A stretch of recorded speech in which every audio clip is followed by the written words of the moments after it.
This is our plan of attack. Banks have become an essential threat to our democracy. So consider this justice. Thank you for listening to Revolution Radio at freedomslips.com, the #1 listener-supported radio station on the internet. Please help support this station so this battle can continue forward. Revolution Radio!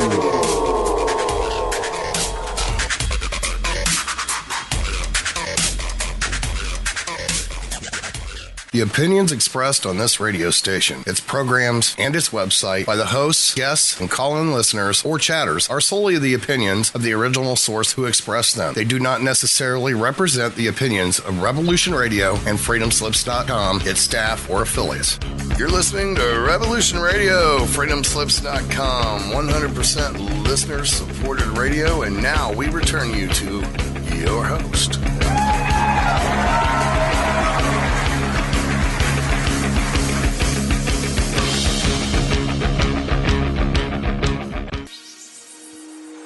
Barbara Jean Lindsey is an internationally acclaimed psychic, spiritual healer, author, and founder of the online mystery school, Esoteric University.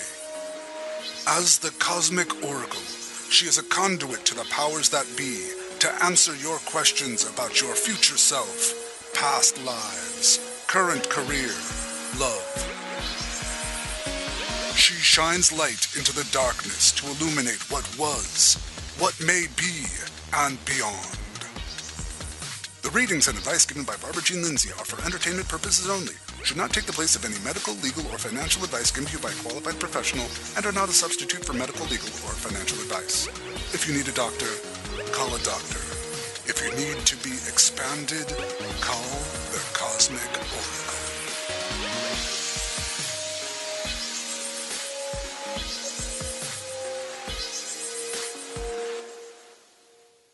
This is your host, Barbara Jean Lindsey, and you're listening to the Cosmic Oracle Show. It's Friday, July 20th, 2018, all day long. I'm coming to you live from Sierra Madre, California. It's my new landing pad.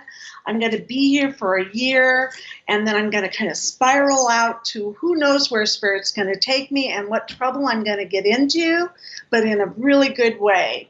And so we have an amazing guest with us tonight. His name is Brian Bland. I will introduce him in just a moment, but before I do, I want to thank you for tuning in to freedomslips.com, Revolution Radio. We're an all-volunteer station. No one gets paid for anything, okay? We're here because we think we have something that we can maybe help you with, kind of give you some insights, maybe be a catalyst, bring some information together and connect you. So because of that, we're based on donations only. So the way you do it is you just go to freedomslips.com, push that donate button, and give whatever you can, $5, $1, $100, whatever you got that doesn't cause you too much difficulty, and give generously. And because of you, we've been on the station and on the air for quite a while now, and we want to continue this. So please go to freedomslips.com, find that donate button and push it and give generously. And thank you for being a major part of our continued success at getting the truth out. So that being done, we need $2,600 a month. I don't know where we are in the money count right now, but I know we could use it. So please give generously, and I really, really appreciate it. And without further ado, we're going to bring in a new friend of mine, okay? This is Brian Bland, and how I met him was through another friend of mine, Mike Harrell, who is a real important person, I believe, in the Free Organization. And if you haven't heard about the Free Organization, I've had Ray Hernandez on the show, and I've had Barbara Lamb on the show. But the Free Organization is the Edgar Mitchell Foundation for research into extraterrestrial encounters. And so Mike Harrell has a, I know I keep calling, I think of Mike Harrell kind of like a superhero. Brian and I were talking about it before the show, like I forget Superman's his other name. It's like Harel or Ariel or Gadiel or something like that. And I always think about that with Mike Harel, but it's actually Mike Harrell. And he has a website.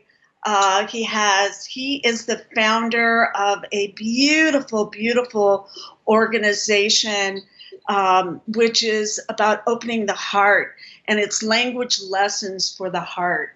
And he is really a heartfelt guy, and he has an amazing site that he puts a lot of good information up on Facebook. So look up Mike Harrell, and that's Harrell, Michael Harrell. And so I listened to one of Mike Harrell's interviews with our guest tonight, Brian Bland. And I was impressed with Brian's sincerity and what he had to say, and it just kind of sparked me to search more about Sasquatch. So Brian is a lifelong experiencer of, I guess that would be the way to say it. You can correct me, Brian. He lives in Maple Ridge in British Columbia.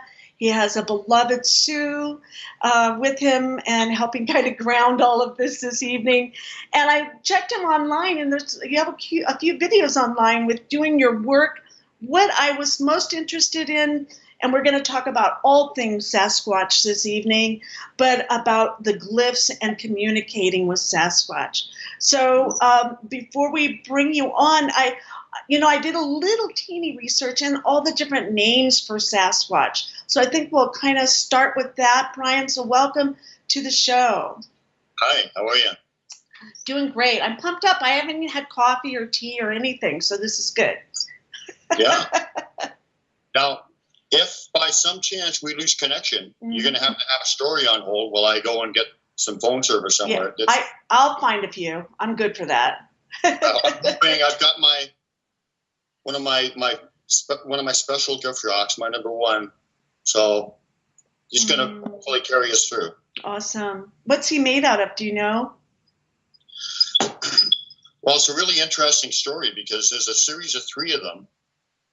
This guy, when I was given him, he was on the side of a river. And can you see his color there? Yeah, nice he's like a flat black. It's like fine basalt, I believe.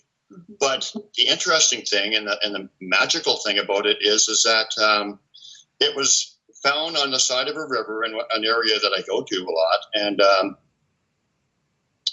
it was sitting on a stump. And I just knew it was for me because I feel their energy. I knew at that point. And when I picked it up, it was just the color of a regular river rock, like a light gray with some black flecks or whatever in it. It was not, I don't even think it was the same kind of rock, to tell you the truth. The next day, it was the same shape and everything, but the next day, after I brought it home, it turned completely black. So I think it's fine basalt. Yeah. Actually, I can tell you the story of that too. There's a very interesting story about the rocks, but we can get into that. I would love to start with that because usually with the Cosmic Oracle Show, we have people tell their extraordinary stories. And I know you could talk for 2 hours or 2 days with your stories. So whichever story you would like to share with our listeners, we're into it. Oh, so you want to hear this one first? Yeah, let's start with that because I think that's how we first started talking. We were comparing rock stories or stone stories. Okay. Well, this is a story about connection because the Sasquatch people, they connect people that they're interested in and they will bring them to somebody else who will open up a door or whatever for them, right? Mm-hmm. So this is not only about these rocks, there's also glyphs involved in it, which is really interesting. And, if people want to see these things, I mean, I put everything on Facebook for free, so I'm not selling a thing. All I'm selling is my heart and my truth, right? I don't sell anything. But if anyone wants to see because with pictures, you can understand it a little better too, right? Is what I'm saying. But if anyone wants to go on my Facebook page and check it out or message me or whatever, I can show them the actual pictures and stuff. But basically, so I said, like, I was on by the side of a river and I found this rock, right? Okay. Mm-hmm. I don't know if you can see it, but you can get a Yeah, better. I can. It looks like a Sasquatch to me. It does Like, a face. well, the head, and it's really quite something. But anyway, it was just like a regular river rock, the color. And as far as I know, that's impossible for it to have done that, but they're magical. It changed into a fine basalt rock and went completely black the next day. You know, it's not like oil off my hands or whatever. It actually transformed. How long have you had it? I've had this one about 3 years, and I got 3, and I got about 1 a year.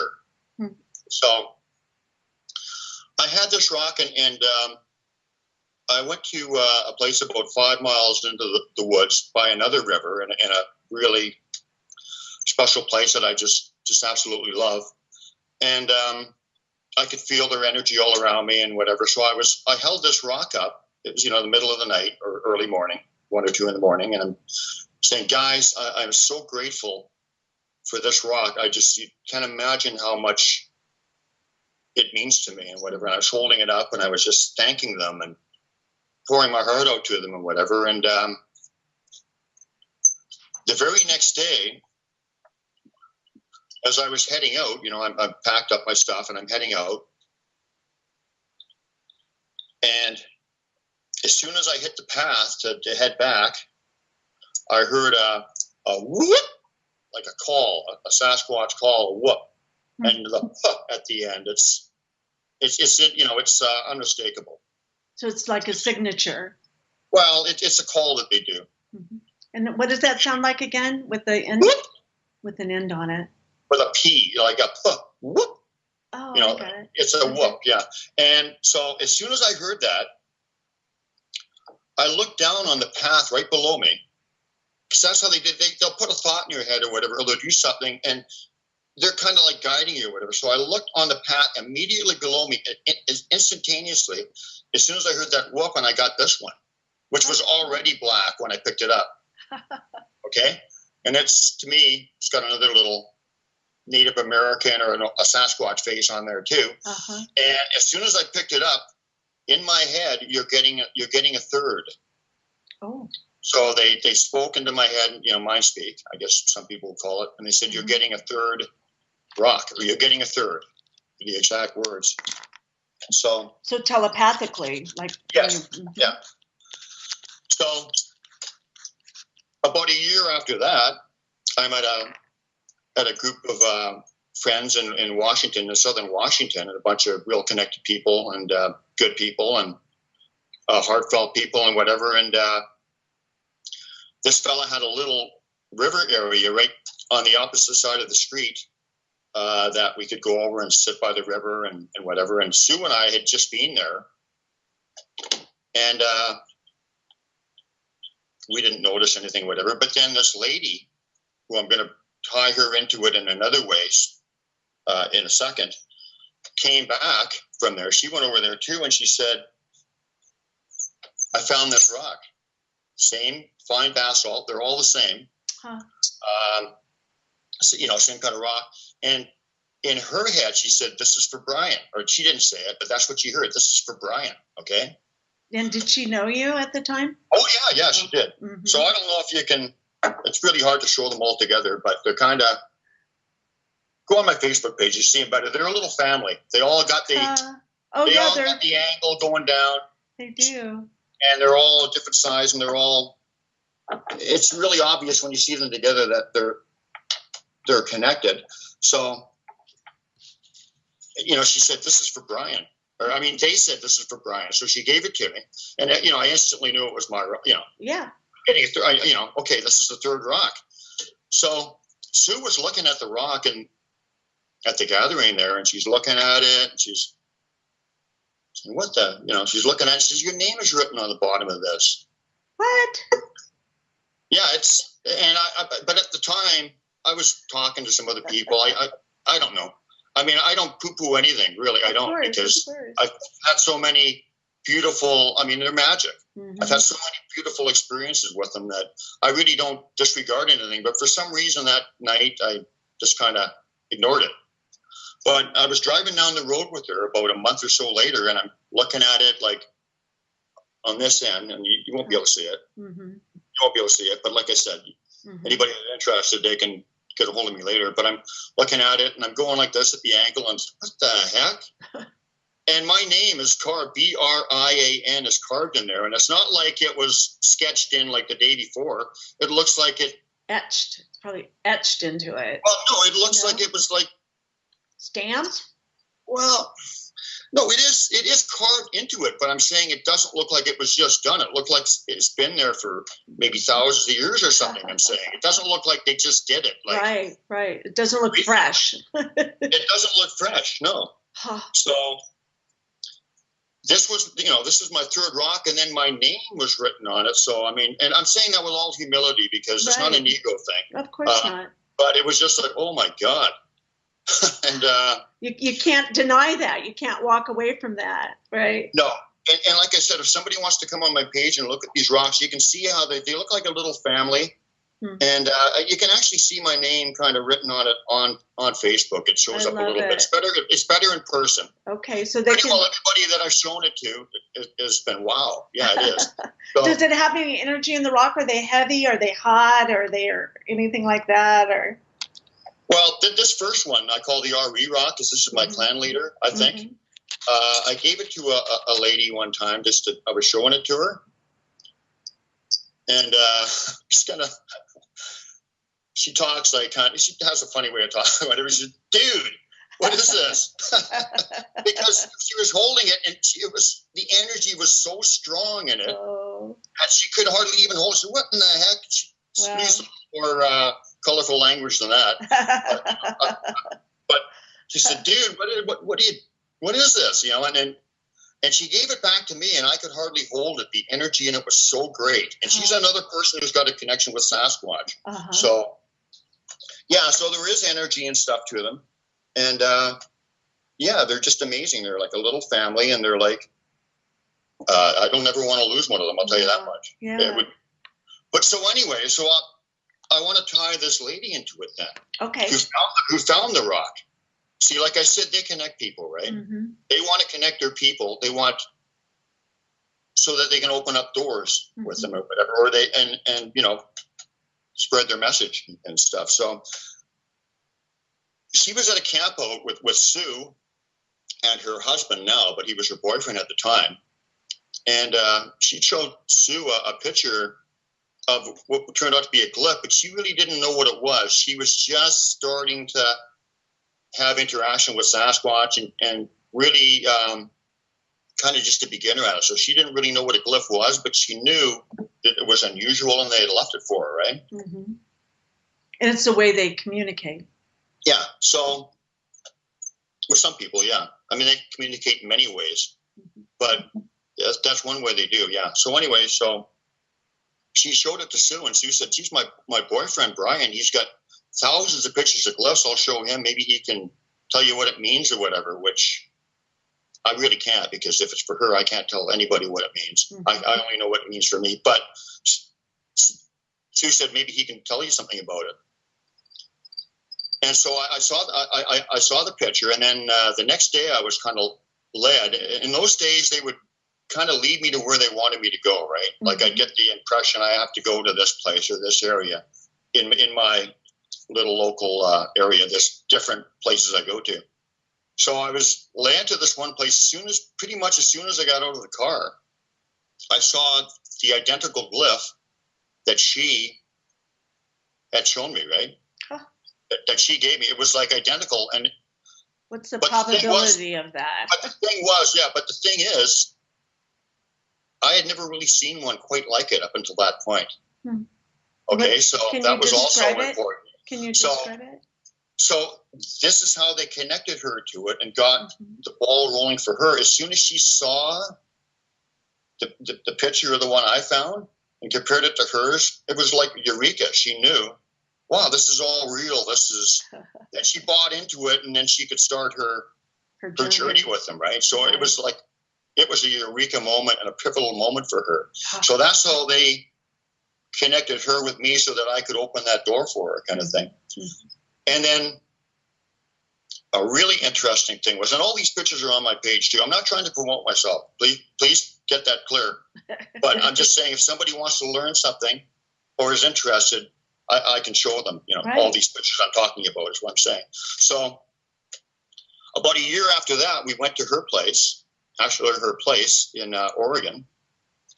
And we're going for a walk on the path in the back of her house. And she was already getting a lot of glyphs and whatever. They were already interacting with her in that way at that time. So we're walking along the path and we saw just a beautiful peel sticks. They a lot of them stand out like they're peeled and they're white. So on a dirt path or whatever, they'll just stand out like they'll just how do you say it? Well, they'll just stand out like amazingly. They'll just show up and they're like white on a darker background. So I can't think of the word. You know what I mean? Yeah. It's like, look at me. This is significant. This is like, draw your attention to them. Like a beacon. Oh, yeah, exactly. You can't miss it. So it was the identical glyph as the other two, except this one had the A signature in it from RE, who was my clan leader. And it was us. And it was us who connected you. And this is us telling you that. So so there were a series of 3 in there too. And it was just like, wow. Amazing. Yeah. Well, for our readers who are beginners at Sasquatch and starting to look at it and starting to think that maybe it's not what they think it is or what they are told it was, or at least have an expanded mind about what the possibilities are. So when you talk about glyphs, then can you explain if they use stones and wood and ferns or leaves, or it's a way, it almost looks like an alphabet or like ruins, or can we kind of explain what? It's kind of all of that. Okay. It's kind of all of that. And I can recognize, like, there's a female that I was connected to early on, and she's like very artistic. She was like my first contact. Yeah, she uses a lot of the leaves and ferns, and she'll make it like a little. It's almost like art. Yeah. And she's just so great at it. Yeah. But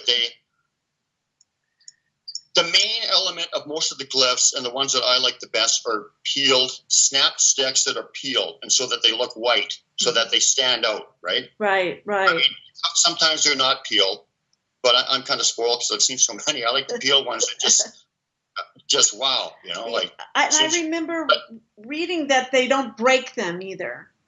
That they bend them. And I thought, they do snap them. They do snap them? Sometimes they'll partially snap them, though. Sometimes they won't be totally snapped. And that's another pure dead giveaway that a SAM, they'll just partially snap them. And sometimes they're only this big and quite thick, and it takes a lot of strength to snap a little one like that. But the main thing is the peeled sticks with me, or sticks. They don't have to be peeled, but my personal favorites are the peeled ones, but they also will use rocks, and they'll use ferns, and they'll use leaves and all that stuff, and even vines, and they'll intertwine them over and under to make symbols and stuff too. Like if you see some of the better ones, it defies logic that it could have just. I mean, people will say, people who have got a closed mind have told me, they just felt like that, but no. It's absolutely impossible. And I only haven't seen them with this lady in Oregon. I haven't only seen them in BC. I see them everywhere I go. When you were first seeing the glyphs and when you were starting to build a relationship with Sasquatch, was the glyphs the first way you were introduced to them, or was it through meditation, or how did you begin? Let's back up and kind of let's start at the beginning of this journey with Sasquatch. How's that? What made Sasquatch real to you? How did you know that it was something more than what you had been told that existed here? Well, I think they're connected with you all through your life. But in 2012, before that, I mean, I always had an interest in them. Okay. Ever since I was a kid, I was reading like the books on the Abominable Snowman, the Yeti, and Minnesota Iceman, and of course, the Patterson film and all that stuff. And, going on web pages and just extremely interested in them. And, I knew that there was something to it. And, when I'm driving in the woods in BC or whatever, I was always looking off into the bush thinking, geez, I'd love to see one or something. I'd like to catch a glimpse of one. So I had an acute interest. But in 2012, I was walking my little dogs, the 2 little Chihuahuas, Sparky and Lady.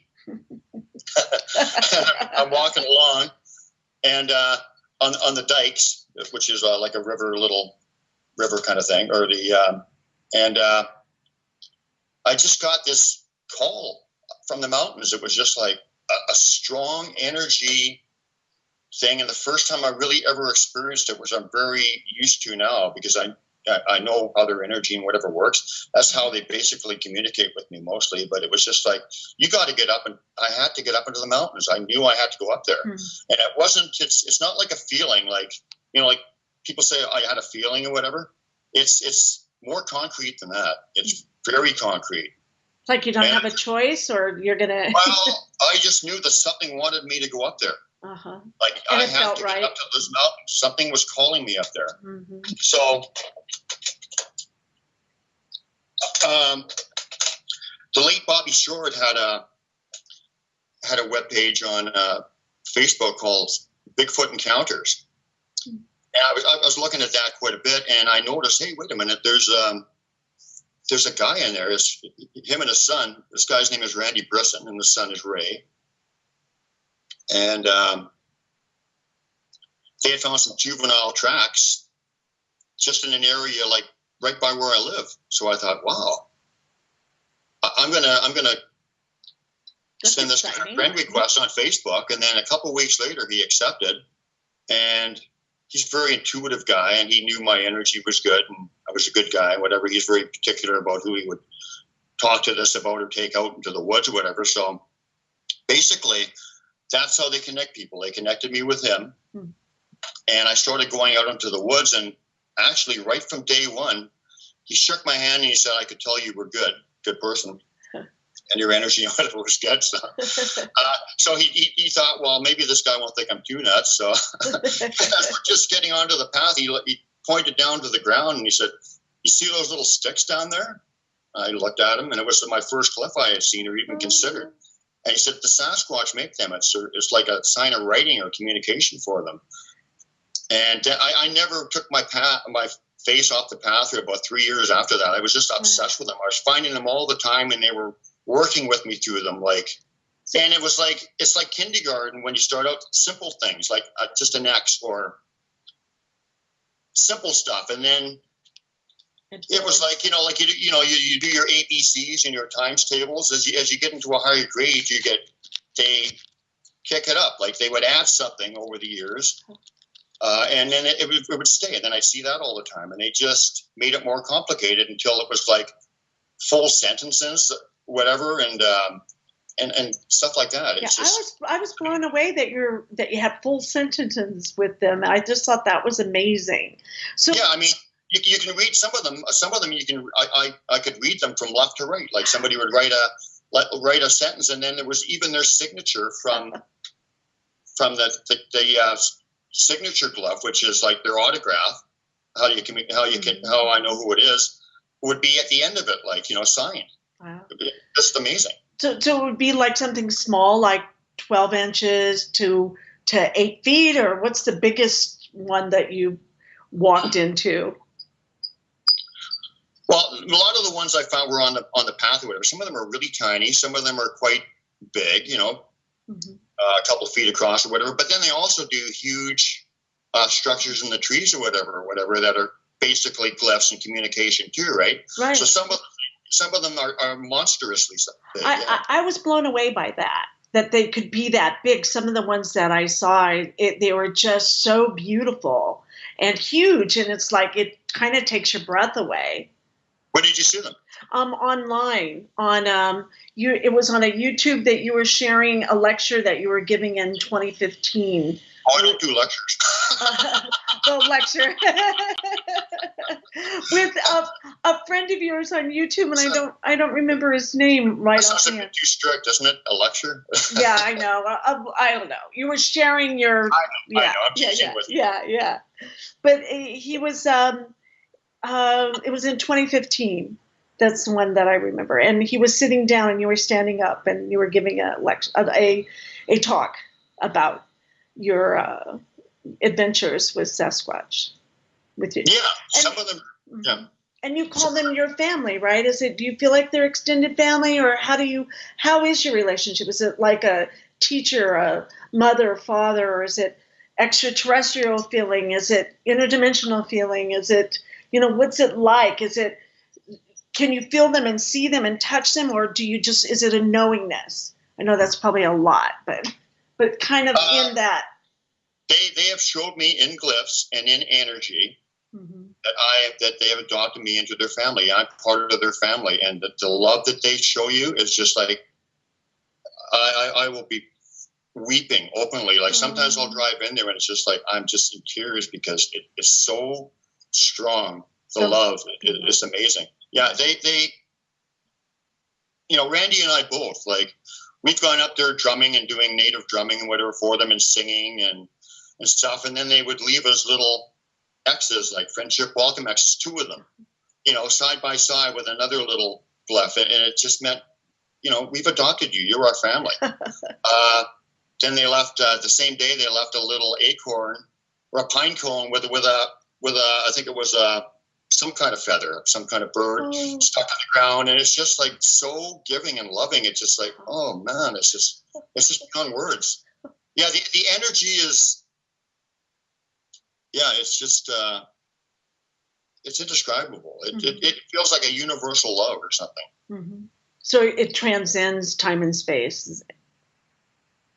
I guess, yeah. In a way that it's if you tune into it, it's there. It's solid. It's just it's an experience. But when I'm talking to people like you now or whatever, or other people that they want to connect with or they approve of me talking to, I can feel their energy. Like I could feel them listening in. Yeah, I can too. Feel them listening in, and you can feel their approval. Yeah, right? They're happy. I feel they're happy, and they want me to get up to the mountains as soon as I can, and I couldn't get there today. But I will, and I haven't been spending enough time there, and that's what they're telling me. If you need to spend some time there, and I know they're right.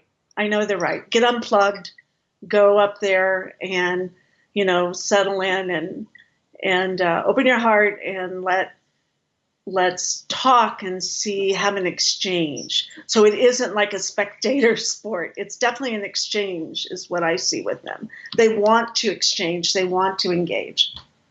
They want to bring people, they want to raise people's consciousness because we're all one and all connected, right? So it's in it's in everything's interest that we do get there, right? Right, because they've held it for a very long time from what I understand. Well, I mean, in the early days of like the Native Americans and the First Nations people up here in Canada, like 100, 150, whatever years ago, it was not uncommon for the Sasquatch. I mean, they actually did trading with them, and they just thought of them as, they called them big Indians, a big tribe of Indians, right? They knew about them, and they weren't the mythical monsters and that we've made them out to be in like a myth. The reason they became that is because when the white settlers came or whatever, and Custer and his boys and all those guys, started wiping out the Indians and guns and negativity and just bad lower vibrational energies, the Sasquatch said, who are these guys? And they just backed right off. They weren't heard from for 100 years or so, and except maybe on odd, rare occasions when somebody was asked on stuff. But they were basically out of the psyche and the consciousness of us, like everyday common man, for sure. Yeah, and and the Patterson Gimlin film kind of was the beginning of bringing that back into the consciousness. I think that was by design. I don't think she was seen by accident.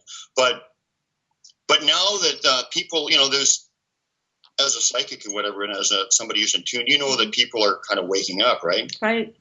At this time. Right. So that's why they're coming back again and connecting with people, because they're seeing some hope for us now again. Yeah. Whereas for 100 years or so, they just didn't want anything to do with us. Yeah, it was just too much. It was probably shocking, So, but right now with the reason is because the Native American way or whatever is very much like what they believe. Right. You know, all one, all connected, love of the earth, all that stuff is very much in line with what they believe. Right. We talked about that before the show, was the building a relationship with the Mother Earth, with our Earth, and having respect and honor her. And that's a part of their teachings, would you say, a part of their culture, the Sasquatch culture? Oh, yeah. Mm-hmm. Mm-hmm. Okay, so when we talk about the glyphs, we're going to talk about glyphs again as a communication. And when you say the letter, they have an actual letter A that they make. What are some of the other? Can you give us a few examples of what they look at? Or let's say I'm a listener and I'm going to go hiking this weekend, and before I take off, I'm going to make an intention and a request to connect with the Sasquatch. Okay, is that how you would do it? Can you we'll start with that. How would be the best way? And once they get going, then what should they look for? What should they be open to? Well, you got to go in with an open heart. Okay. And how do you do that? Okay. If you're does that mean you've got to meditate or at least change your vibe, or? I don't know. You got to be really respectful. Okay. And they can read your heart. They can read they know what you're all about before you're even in there. Okay. As a matter of fact, before they connect with you, they'll know that they're going to connect with you or whatever. They don't have the restraints of time or whatever. They know what's going to happen. Like, time does not really exist for them. Or not in the same way it does for us. They'll know if they want to connect with somebody before you do. But with me, I went in there with a lot of respect. I went in with an open mind, and I just had fun. And I talked to them like they were like you. Like, I didn't treat them like they were monsters or something. I just talked to them like, hey, how you doing today? And come on by and say hello, and let's get to know each other, and just say, hi, I want to get to know you, and kind of thing, right? Uh-huh. So if our people do that and they go, okay, I have a heart, I'm open, I have an intention, and then I'm going to be mindful and then walk, and then they could look out for glyphs. Would they get glyphs right away, or is that something they have to acclimate to, or is it all, who knows, right? But I don't know. I can't say how it's going to work with everybody. That's kind of how it worked with me. Yeah. But as far as some of the different glyphs, the first ones I was finding were like X's. And you said X means? Well, I'm not going to tell you I can tell you what it means for me. Okay, I'll explain that. Okay, good. X for me means friendship welcome. That's cool. A means Ari, who's the clan leader. H is like his daughter, Forshna. 4 is like, his daughter, Rajase. 4 is for Forshna. And then there's a bunch of other signs that I know, like a root for protection, which is like an open triangle over a glyph, and that'll like for a big message. But the thing is a lot of people are trying, and maybe there is a standardized meaning for some of them, but for me, it's telepathic. An A for me, or an X, like some people think X means keep out, danger, keep out of whatever territory kind of thing. But what it is it's telepathic, and they will customize the meaning for you, so you get it. For the individual. Mm-hmm. So I think, A means RE, so when they do a glyph with a bunch of their signatures in it and a message or whatever, that's what it will mean for me if it's for me. So they can place thoughts and read thoughts in your head, so they will customize them according to your understanding. And so when you first met Ari, what was that like? And how long did it take you before you met Ari? The clan, the clan master? Is it the clan leader? Clan leader. Can you tell us a little bit about that? Because, I've never heard that before, so that's pretty amazing. Well, this sounds bizarre, but a couple things happened early on. One time I was sitting in my room, and I just laid down, and I saw like this, almost like a projector film, like a vision of a projector film almost, and it even looked like it had the little perforated edges of the old reel-to-reel movie things, and it was playing and whatever, and I saw like a Sasquatch walking left to right and then looking over. It was almost like the Patterson film, it looked like. And I don't know if that was RE or not, but that was them connecting with me. And then another time I had like a white mist of smoke appear in my room. And then a really sharp image of a Sasquatch developed right in the middle of it. And I saw like the big head, it was life-size, and the shoulders. And I'm pretty sure that was RE, and he was just looking at me in my room, and then it just disappeared. But the way that they connect with you mostly is with energy. Like I can tell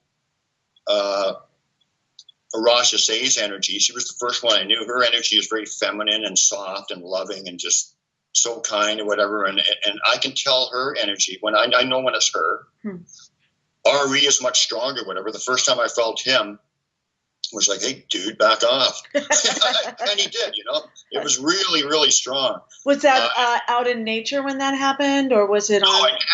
It could happen right now. It can happen anywhere. Matter of fact, it normally happens more at home. Oh, see, that's interesting.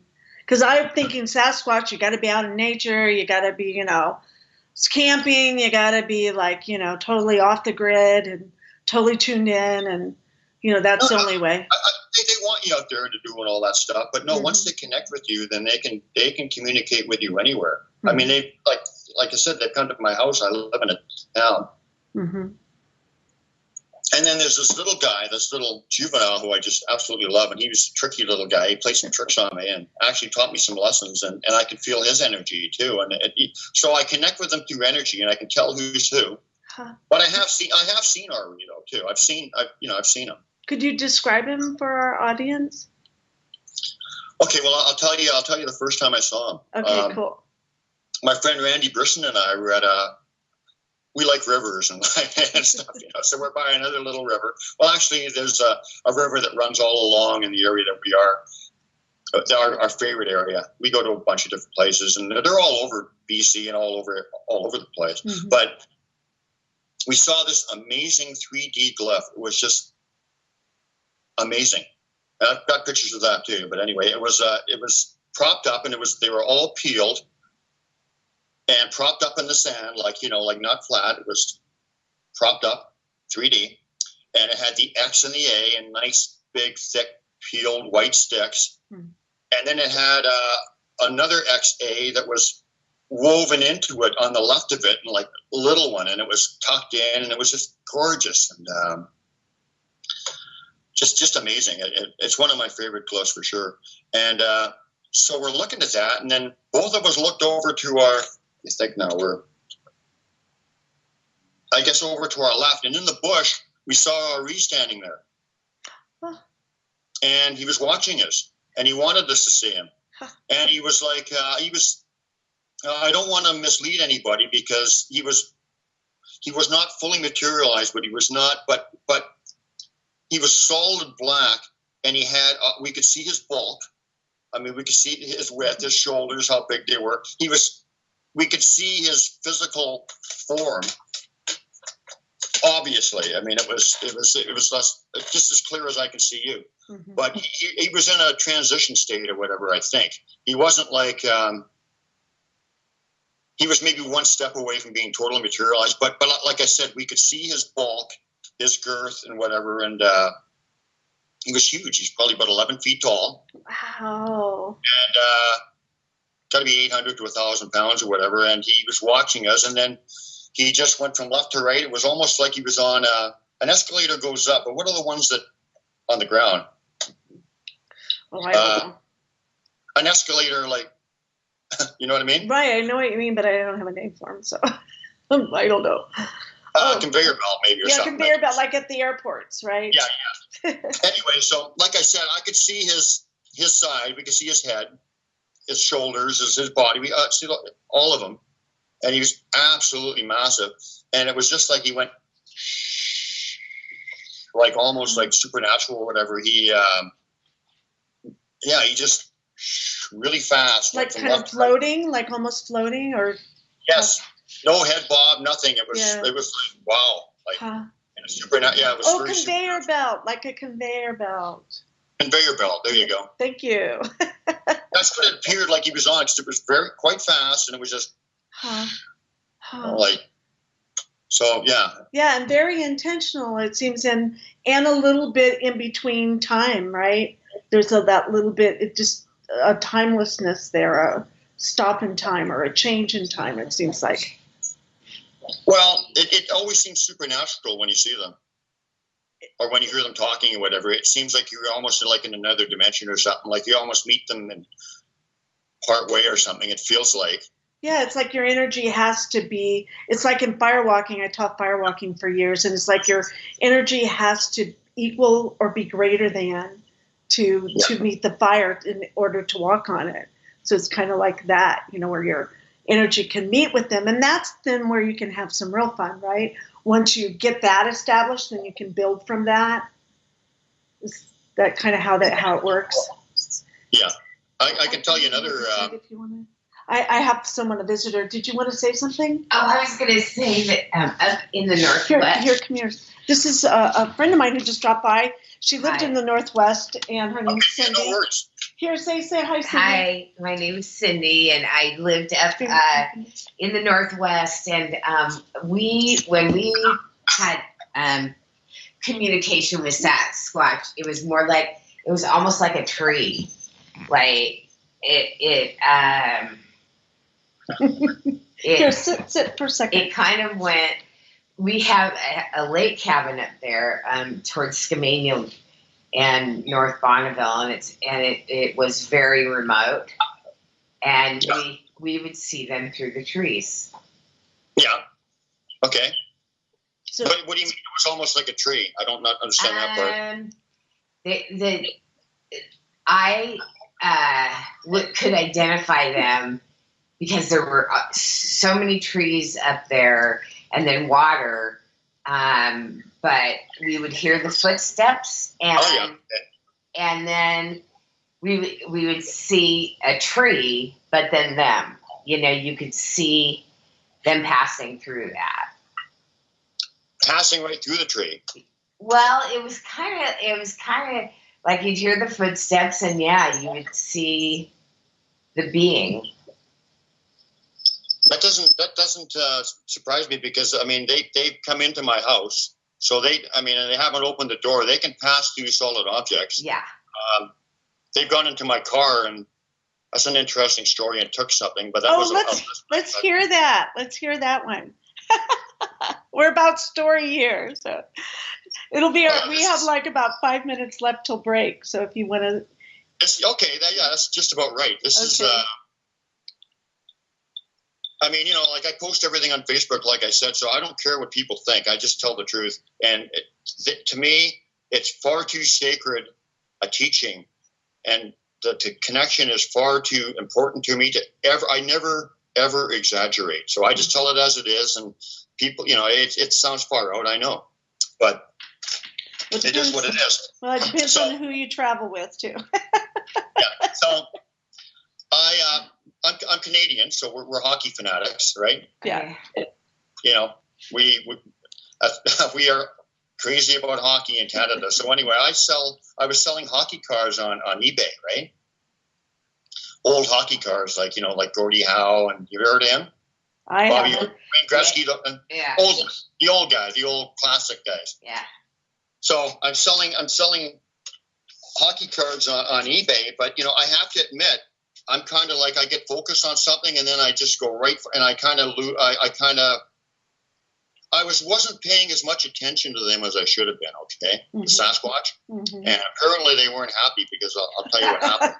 And it did teach me a lesson, and I'm right back focused on them again. So I had a package, a bubble envelope that I was delivering to the post office, right? Mm-hmm. But I thought, I think I'll go up to the woods and go and play my drum and walk around and play my drum and sing and for half an hour or so, and then I'll go and mail my parcel, right? Mm-hmm. So I pulled into the parking lot, and it's but this is a provincial park, and it's not like a parking lot in a supermarket. Mm-hmm. It's just a lot and whatever. And there was a couple cars in there, but they were way, way up on a popular mountain hike or whatever. And there was nobody really around. And besides, how it transpired, I mean, it's pretty obvious to me anyway. So I get my drum, and I'm deciding I'm going to go out. But I put the bubble envelope underneath my floor mat on my passenger side in the front, right? Mm-hmm. Just didn't want to leave everything out too obvious, just in case. So I stuck it under my floor mat, and I went off on my little rounds or whatever, checking out the little structures and whatever, and a beautiful area. So I got back, and I pulled the envelope out from under the floor mat, and I drive off to the post office, which is not that far away, and I'm just giving it to the lady to put the stamp on it, tell me how much it's going to cost or whatever, and wait, this feels a little light or something weird, right? Yeah. So I turned it over, and I saw two big greasy fingerprints that had pushed the envelope open. Oh. Ripped it a little bit where you seal it, those bubble envelope. Right. It was a little bit ripped, but I saw two big, huge fingerprints. And then they had closed it again, and I just kind of, to the lady, I said, my friend. I just kind of went away embarrassed, But I knew exactly what happened. But then I went back and I looked for it. Of course, I didn't find it. But the thing was that I had my passport in the car. Mm. I had some valuables in the back seat. I had stuff that people, if they were going to get into my car, would have stolen, right? Right, sure. There was nothing else. Nothing else was moved. And actually, the car was still locked or whatever. So, yeah. So, and it was actually a Gordie Howe car, which is like he's Mr. Hockey in Canada. It was a very, very. Yeah, they wanted to teach you. It was quite an expensive card. So I said to little buddies, the teenager who took it. Uh-huh. I know. Oh, of course he would. And I said,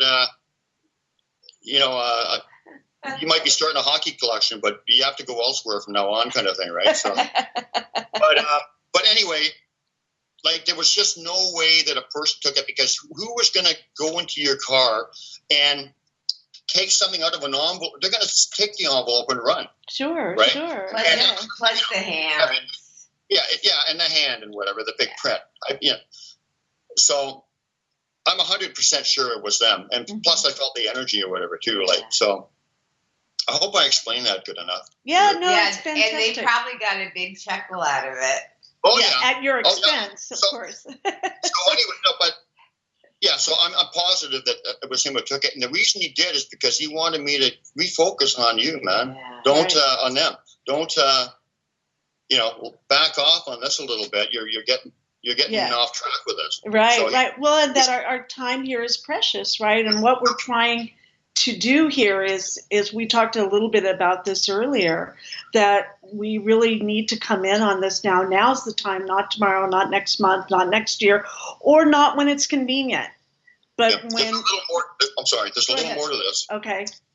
But but I mean, think about it. There was no crook that is going to break into a car. Well, for one thing, it was still locked. There was no sign of entry. And open, first of all, just go for something under the floor mat and then take the time to open it up and then put it back. They're not going to do that. Mm-hmm. They're going to, if that's what they were after, which they would have just grabbed it and run, right? Mm-hmm. Obviously. Mm-hmm. None of it made any sense, plus the other valuables and whatever, like I said. So anyway, but a week later, my friend and I were going for a hike, and we heard, hey, kind of thing, like they were calling, a call, right? Like, hey! And then we got around the corner and we heard like tapping up on the hill. And is that the tapping is another. Not like a woodpecker, like no, like one, like real loud, crisp one or whatever, right? And so I started asking him questions, because I talked to him like I said, "You're a crook, right?" And kind of thing. I joked with him because he's a teenager and he likes to have fun. Yeah. But I said, "Is that you, little bud?" Knock. A bunch of other questions, and before that, there was nothing. until I started asking the initial knocks and then nothing. When I started asking him questions, he would knock once to the right answer. Huh. So I said, "Is that you, bud?" Knock. Do you have my hockey card? Knock. Are you a crook? No, knock. Oh. Are you a prankster? Knock. No, I mean, but so they got a real sense of humor too. And he was teaching me that, you got to refocus on us and your lessons or whatever. And that's what I did. Mm-hmm. Yeah, I never really put it in the background, but I wasn't quite paying enough attention to it. So that's a little bit of a funny one about their humor and how they teach you a lesson. And little Bud's only a juvenile too, right? That's my juvenile. Well, so in your walk, you walk with him that's my right, little one. Like a dog. Yes. We'll be right back. Thank you so much, Brian, and listeners. We'll be right back. Taking a break. It will be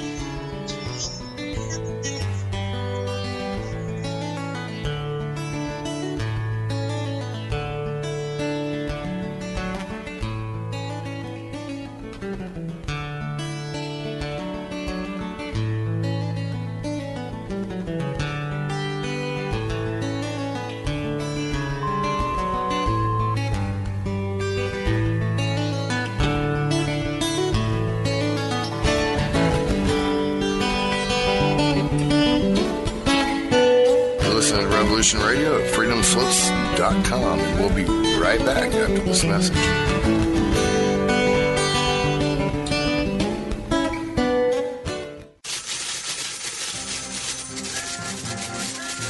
In breaking news, a visiting Syrian diplomat reported today that their population is evolving rapidly and advancing into a fifth-dimensional consciousness. They are seeking peace with all cosmic cultures, which may mean that the Earth will be asked to join the prestigious Galactic Federation of Light Alliances. Please join Debbie West and Michael Hathaway on Lost Knowledge, Saturdays, 3 p.m. Eastern Standard Time in Studio A, for the latest breaking news on the Star Visitors' peaceful contact and the ongoing project of cleansing the Earth. Who are you? I am the architect. I created the Matrix. I've been waiting for you. Why am I here?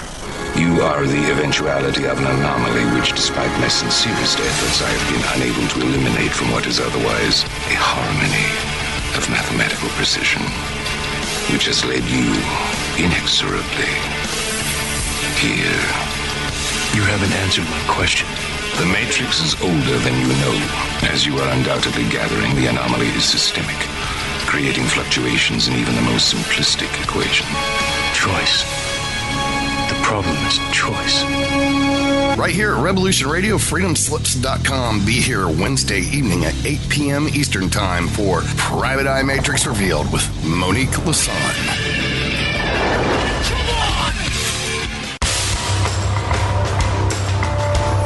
Hello, my name is Mr. Rowe. I am the host of Reality Extraction on Revolution Radio at freedomslips.com. I utilize logic, intellect, and magic to methodically autonomize, vivisect, analyze, examine, study, scrutinize, and extract an essence of reality from a fog of illusion and confusion. You can find me on Studio B every Thursday at 1700 hours Pacific Time. That's 8 p.m. Eastern. No topic taboo, no subject too strange. I strive to take a neutral standpoint during the dissection of the topic at hand. That's Reality Extraction with Mr. Rowe on Revolution Radio.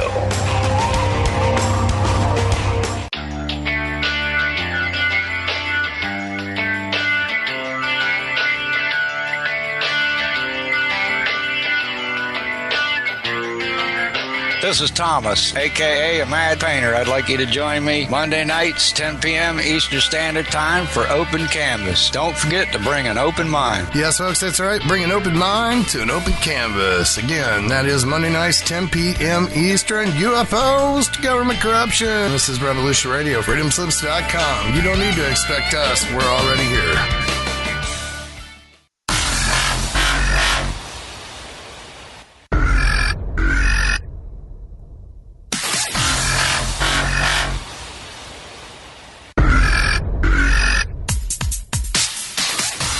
Thanks for tuning in to Revolution Radio. Here at Revolution Radio, we are listener-sponsored and commercial-free, but there still are bills to pay. In order to raise some needed funds to cover the cost, our station is offering a silver special. In the continental United States for a $60 donation, or in Alaska, Hawaii, or Canada for a $70 donation, we will send you an uncirculated 2018 1-ounce pure silver eagle. The $70 donation, the extra 10 is to cover shipping, by the way, outside of the continental United States. When making the donation, you must put Silver Eagle promo in the notes on the donation. And thank you for tuning in to Revolution Radio at revolution.radio and freedomslips.com. Without you, there is no us. Revolution Radio, where information never sleeps.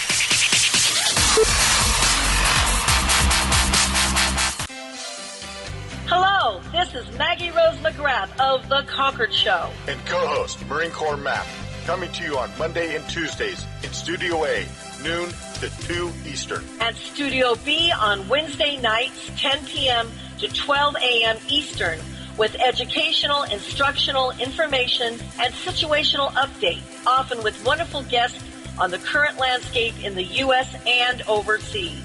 This is a go.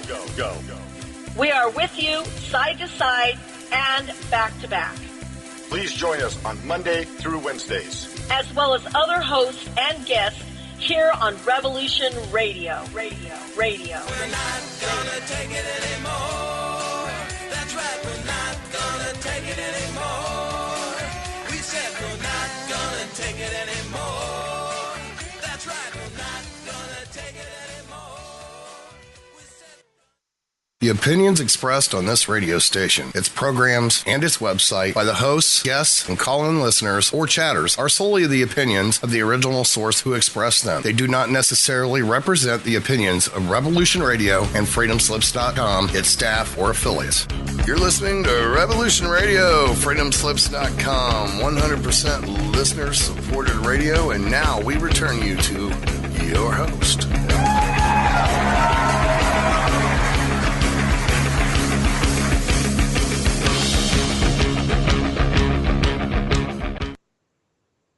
This is your host, Barbara Jean Lindsey. Welcome back to the Cosmic Oracle Show. Thank you for listening in to Revolution Radio, as we are the largest internet radio station in the world that is a 100% listener-supported station.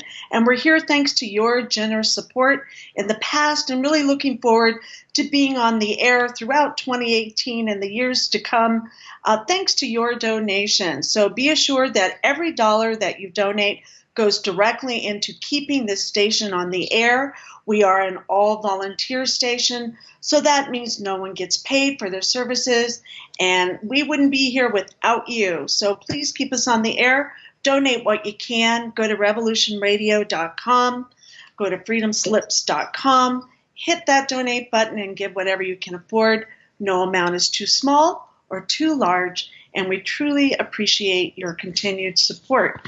And we have with us this evening, we have Brian Bland. We've been talking all things Sasquatch. So we've been talking from glyphs to walks to building a relationship with them. And our friend Brian here has a relationship with the Sasquatch, that they're his family and that they walk with him through his life here on the earth. And so welcome back, Brian, to the show.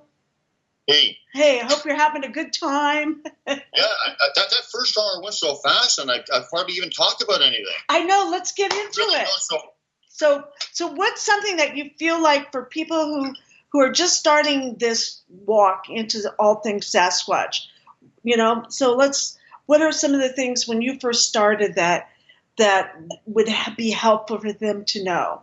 That they don't have to take classes or courses, or, it doesn't have to have a blood, right? They don't have to be a RH negative or, No, just have an open heart, an open mind, go out into the woods and say, hi, I'm John Doe, and I'd like to get to meet you if you're interested.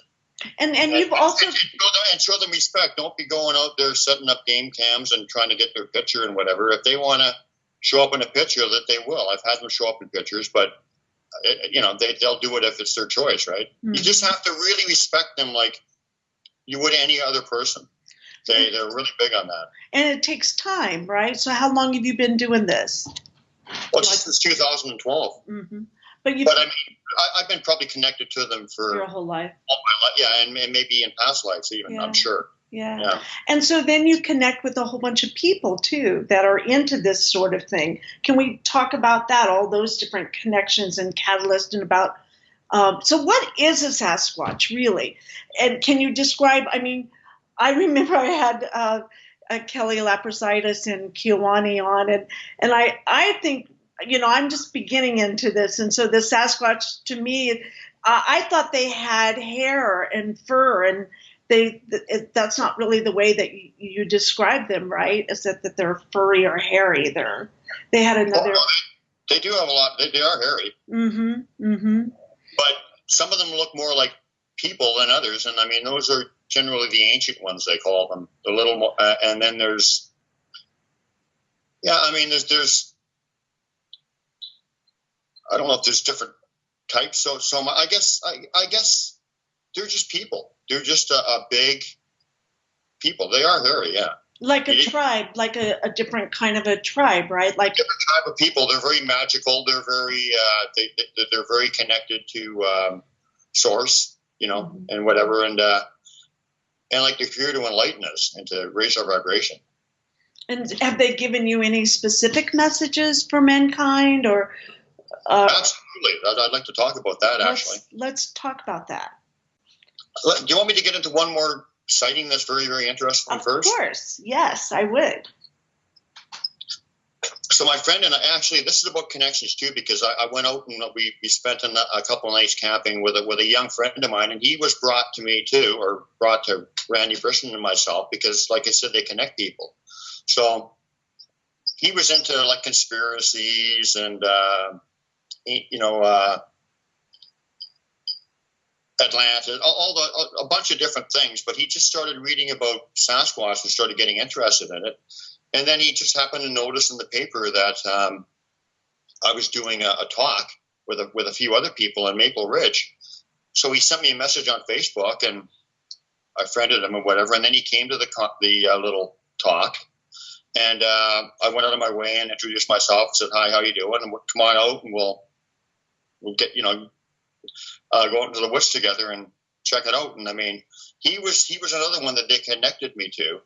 And as soon as he went out, he was getting all kinds of interaction with him. He even had mind speak early on and whatever. So it's not a fluke. They do connect people like you and I and whatever too, right?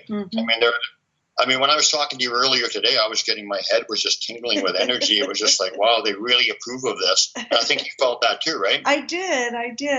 And especially the connection with the rock story too. So anyway, so we're coming back from a 2-day camping thing, and we're walking along a path, and maybe 20 yards in front of us, and I'm looking straight ahead on the path. If you can imagine this, can you see my hand going across? Yep. So let's imagine the path is as long as this. So I'm looking straight ahead. Nothing. And then around here, fully materialized Sasquatch. This wasn't like black bulk, and you could see the bulk and the shape of it. It was like the hair, brown hair, everything, muscles in the back of the head. It was, I could see him clearly.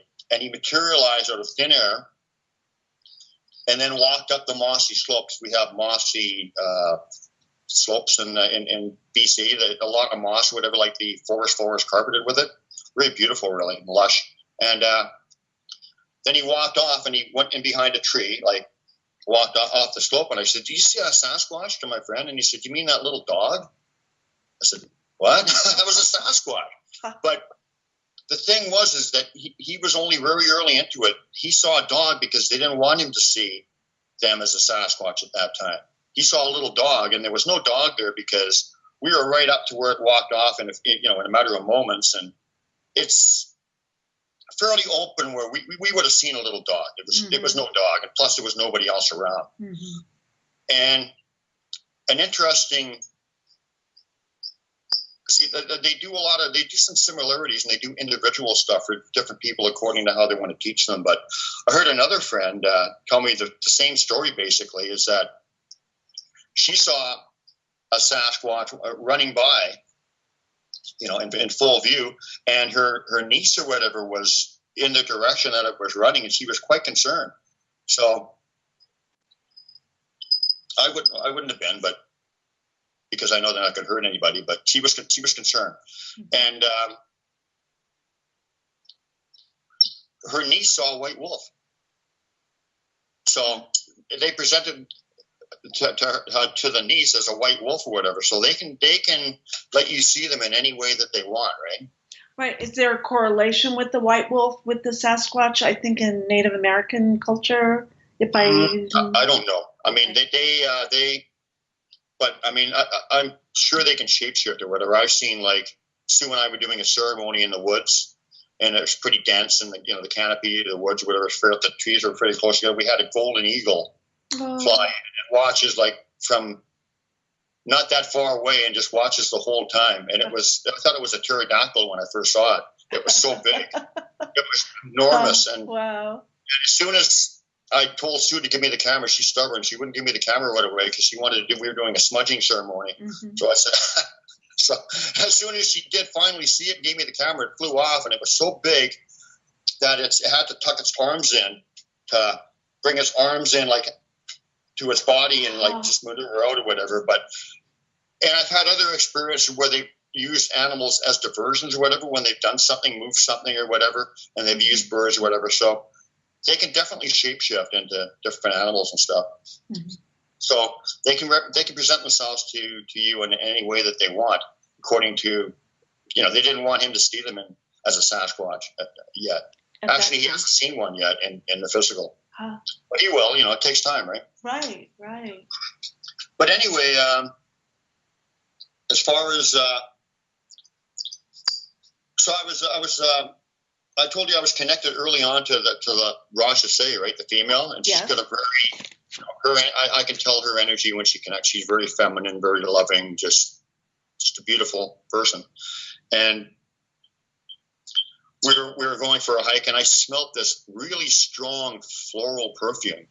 It was a really sweet, flowery scent of like a flower or whatever, and it was so strong that it burnt my eyes and my nose, right? I mean, it literally burnt them. Like, it was just like, wow. It was just like, really, really strong. And my friend Randy, he's like,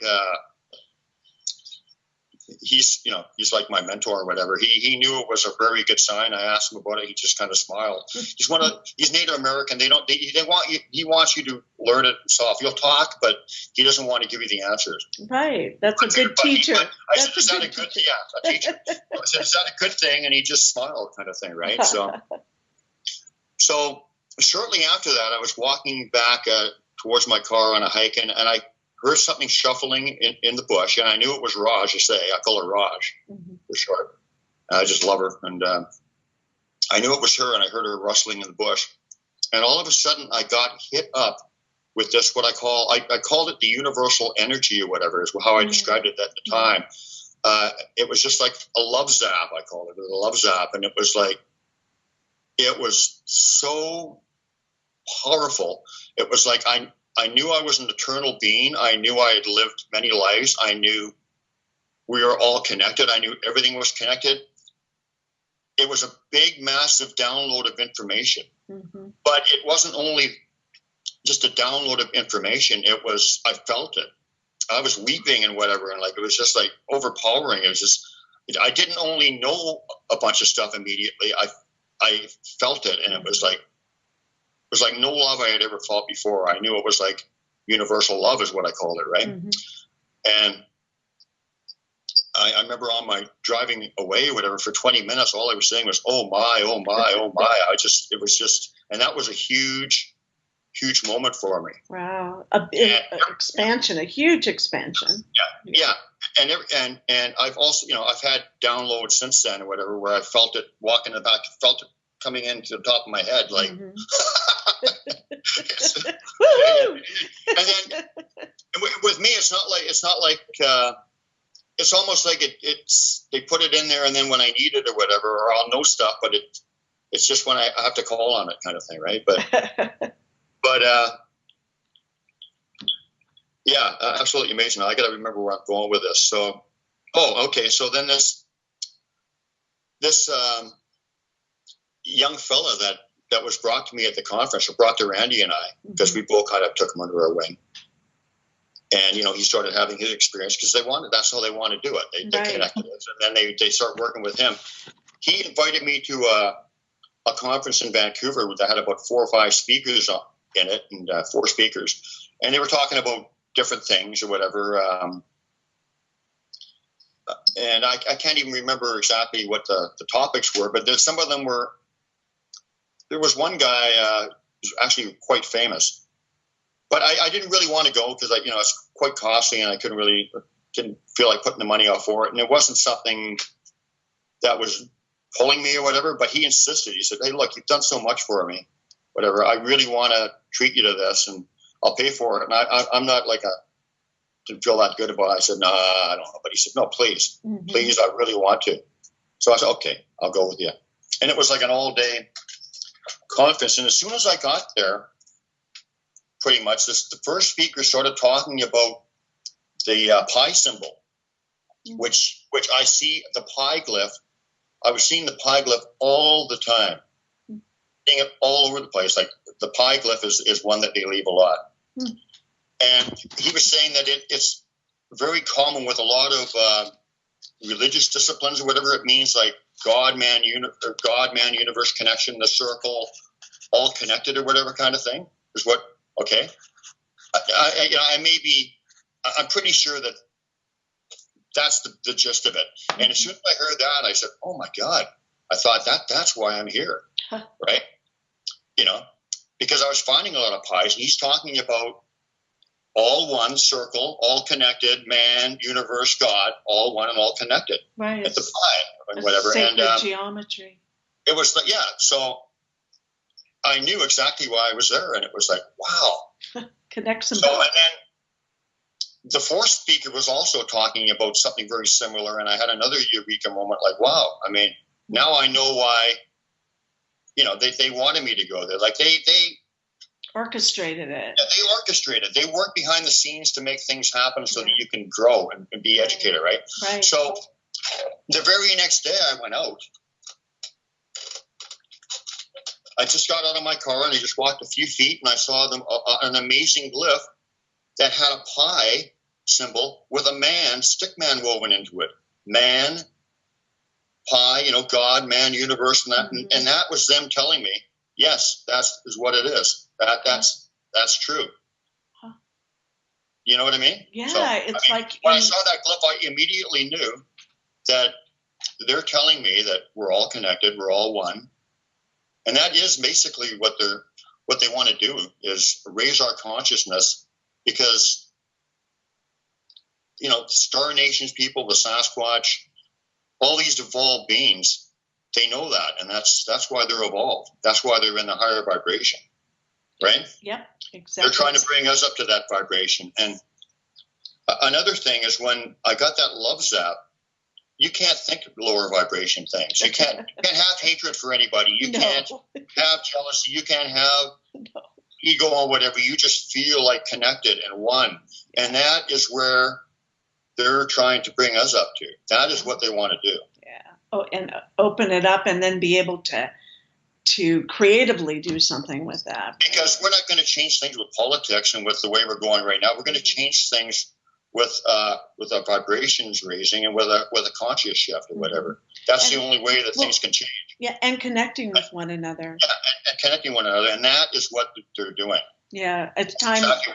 not only for them out of isolation, but for mankind out of isolation too, where we've been, conditioned to be alone and isolated, and really to come up to our connection to one another is where, it can just exponentially evolve beautifully. Because when you're on that higher vibration, like I said, or whatever, you can't have the boxes that we create. We all create these boxes, like of religion or whatever, or politics or whatever, to keep others away. Like, you don't agree with me, so we don't like you, or whatever. Or all this negativity, all these boxes. We got to have a big circle of connection. Yeah. Get rid of the boxes. I like the circle as well, because it's everyone brings something to the table. Yeah, it sounds like hocus pocus, I know, but when you experience it, you feel it. It really isn't. I mean, you just know it, and that's how it's got to be if we want to evolve and to have our consciousness raised, or whatever, as people. And so they're reaching out to people like yourself and myself and Mike Carroll and Kiwani and Kelly and all these wonderful people, because that's what we're trying to do, to help people and to get that message out, right? Yeah, that's why they're working with us. Yeah, and I for me, I don't know anything in some ways. In some ways I do, but it's about building relationship again. And I think we talked about that before the show, that to build relationship with our Mother Earth and our place in the cosmos, and we have to come in on that. And we've been, that's been taken away from us, and it's such a joy, such a love, such a beautiful thing that's been stolen from us. And it's time to recapture it, take it back and re-own it, and change some things here. Yeah, and that's the only way that you're going to change it. You can't change it by, getting Trump out and putting somebody else in. There may be minor little things. People might have, they might get more money for their income tax or whatever, little, but nothing's going to change. It's got to be that conscious shift. That's the only way we're really going to change. I mean, we've been a warring people and negative people for so long. Yeah, but for me, I never thought it was by choice. I thought it was by design, by somebody else. I don't know anyone that really wants war. If you really think of it, I think humanity is a beautiful, beautiful thing, a gift, glorious, and and that war is. I always said I would like it so that my children's children, I have some patience, that they would never know the word war. Mm-hmm. Well, that's what they're working for, and that's what we're here to do. Yeah, so I want that. That's why we're motivated and driven, and that's what the Sasquatch want. Yeah. And they've got, like if you're all one and all connected, it's good for them too. And plus, hey, they live on the earth too. With what we're doing to it or whatever, they don't want to see that. No, they don't. They've got their own motivation too, but they also love us. I felt their love. Oh, yeah. Extremely. They love their people and the ones they connect to. So it's not. It's yeah. It's like they protect you too. I see. I'm just seeing that they protect you. Do you feel that at all? Yeah, they protect you. I feel that. Oh, I can tell you an interesting story about that. Okay. You know how people will say, well, and this is true, like they're watching out for you and they'll protect you when you're in the woods or whatever. Mm-hmm. Have you heard that? I have. Okay. Well, I've got a practical example of that. Like, Sue lives in Oregon and I live in British Columbia. So when I generally come to see her, I work a 12-hour graveyard shift, and then I just leave right from there, and it's another 8 hours drive. So I'm fatigued by the time I get there, right? So anyway, the very next day she decided we're going to go for a long hike in the woods, and I was just, sometimes it takes me a while to recover, right? I'm not as spring chicken like I used to be, although I feel great. But she decides she's going to go tromping off. And oh, wait a minute. First of all, I got to say, I got to back up because this is an important part of the story. So as soon as we get out of the car and we're starting our hike, I saw a little open triangle glyph. Peel sticks like an open triangle. Get the thumbs out of there, an open triangle. And I said, oh, okay, well, they're here. I know they're here because I recognize their glyphs or whatever. So I took note of that triangle, right? Mm-hmm. So anyway, further along our hike, Sue decides I'm going to go tromping off way up the slope and whatever, and she can be stubborn or whatever. Women aren't, I know, but she is who she is. But so anyway, and I'm yelling at Sue, I'm not going up there. I'm kind of, I'm not going up there. And I wear hearing aids. I don't hear that good. I guess she was telling me, wait, I'm going to come down or whatever, but I couldn't hear her. I couldn't hear what she was saying. So she just kept going up and I said, damn. I'm going to go back to the car and just wait for her, right? So I started heading back to the car, and my sense of direction is terrible. I got lost. I did not know where I was, and it was in the fall, and it was going to be a cold night, and there's nobody up there. I'm thinking, you know what? I'm probably going to have to gather firewood. I'm not going to maybe get out of here tonight. I was getting really, really concerned. So I said, guys, I talked to them. I said, guys, you've got to help me to get out of here. Please, I need your help. So I'm going around in circles. I went up this road, way up this road for a long way, and I didn't recognize anything. I came back. I'm going all over the place.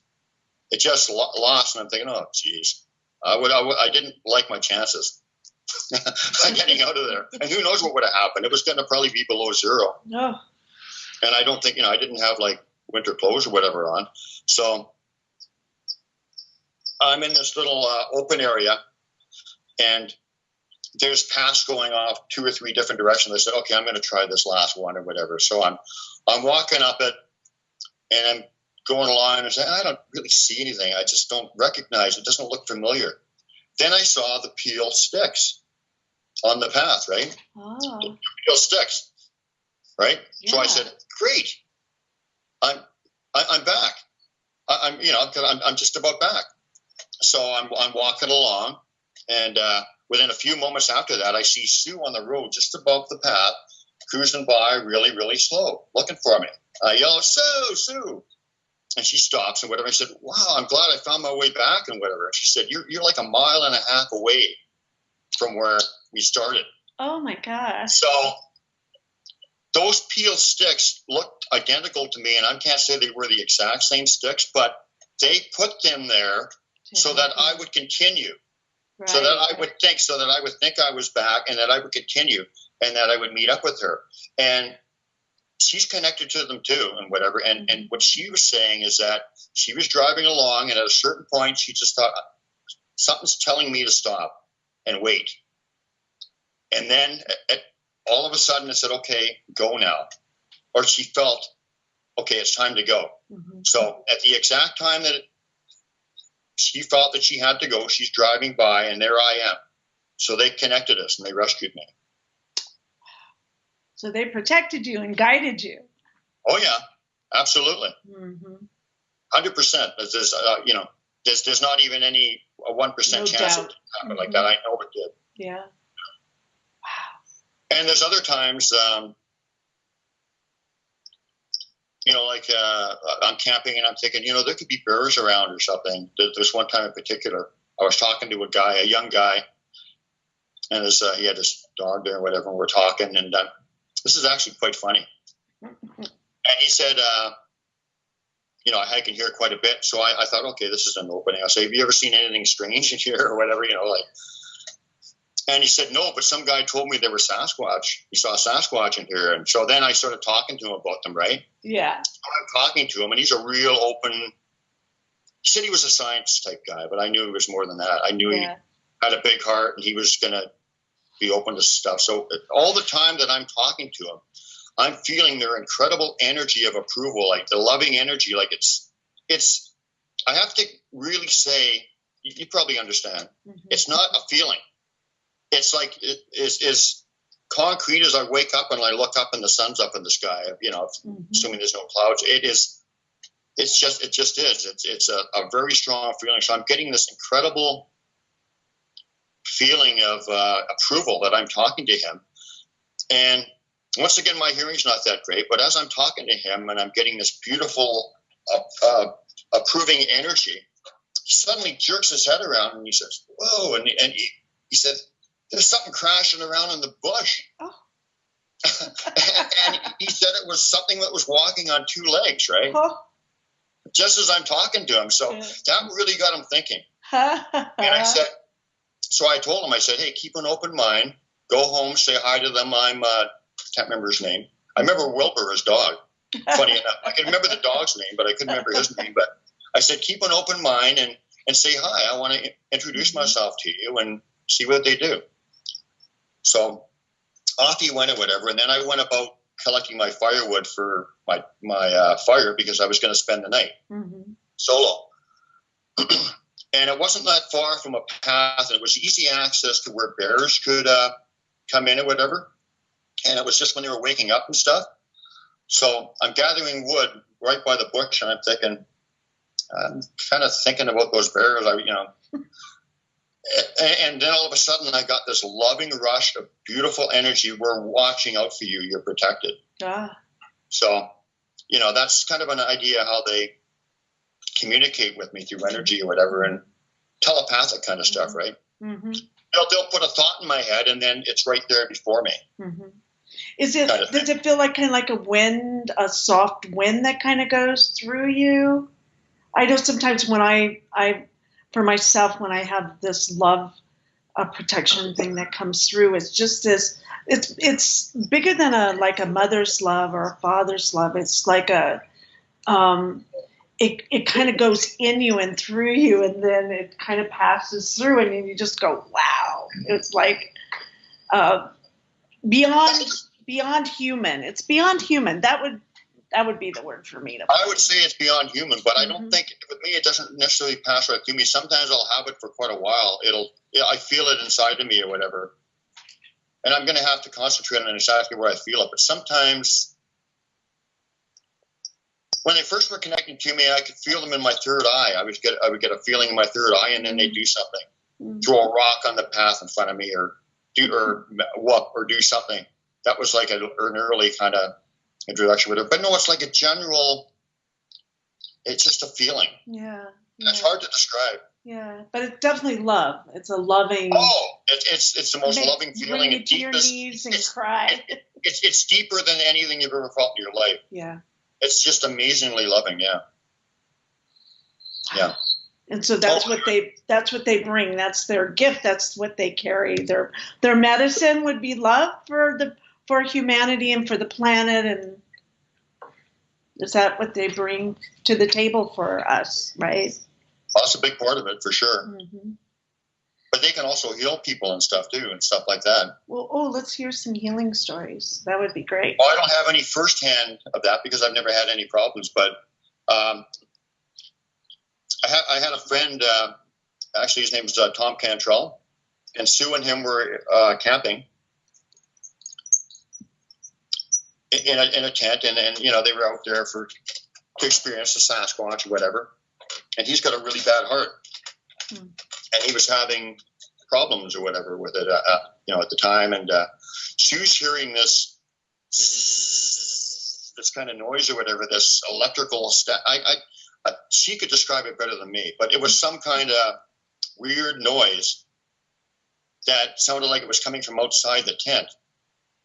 And she said, "Thom, do you hear that?" And he said, "Yeah, it's coming from my chest." And they were working on his heart. Huh. They were working on his heart at the time, and he actually felt quite a bit better for a long time after that. Mm-hmm. Gave him some energy, and it made him feel a lot better. So they are healers as well. Oh. And another interesting thing is that the other campers heard Thom and Sue talking outside their tents or whatever, but it wasn't them. it was the Sasquatch people. I've actually heard my friends' voices coming out of them too, where I thought they were there and then there was nobody there.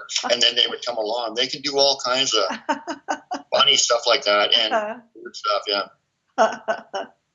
You know, we haven't touched on some of the things about Sasquatch on the inner dimensions or in a dream state, or can we talk about that a little bit, or interdimensional, or something to that effect, something that comes to mind that you might want to share?